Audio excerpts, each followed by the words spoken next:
जर तुम्ही परत परत तेच चेहरे घेऊन जर चित्रपट बनवायला लागला, स्वप्नील जोशींचा मी काय हेटर नाही आहे, पण एक सिंपल लॉजिक, त्यांचे कमेंट तर कसलेच बघितला का?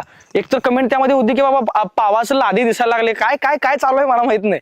पण एवढं ट्रोल होण्यापेक्षा सिंपल लॉजिक आहे की जुन्या कलाकारांना जरा संधी मिळाली पाहिजे, त्या कलाकारांना घेऊन जर चित्रपट बनवला गेला तर 100% चित्रपट मराठी आपला गाजेल देखील, कमवेल देखील.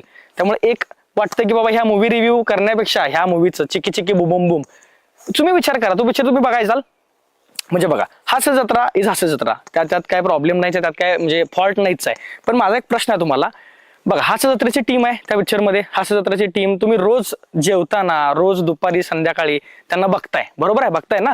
त्याच लोकांना पडतंय का बघा मी काय म्हणाले, त्याच लोकांना त्याच कन्सेप्टला त्याच किटला तुम्ही 3 तासासाठी थिएटरमध्ये जाऊन पैसे देऊन का बघालो? हेट करत नाहीये मी, पण एक माझा मुद्दा समजून घ्या. जर एक सिंपल लॉजिक की रोजच्या रोज तुमच्या घरी चालतं हास्य जत्रा, ते बघतात लोक, खूप हसतात, खूप उत्तम शो आहे, पण त्या स्क्रिप्टवरती एखादा 3 तासाचा पिक्चर बनवायचा असेल तर कदाचित मला असं वाटतं की ते थोडंसं वेगळं व्हायलंय आणि त्यामुळे त्या पिक्चरला थोडं ट्रोल केलं चाललंय. याच्या मागचं रिझन मला हेच वाटतं. माझ्यासाठी रिझन हे आहे की बाबा मराठी कलाकारांना त्यांनी म्हणजे जुन्या कलाकारांना काम दिलं पाहिजे होतं, जेणेकरून थोडंसं वेगळं पण त्यामध्ये आलं असतं. नाहीतर मग हे स्किट लिहिल्यासारखंच झालंय, कारण हे एक प्रकारचं स्किटच आहे.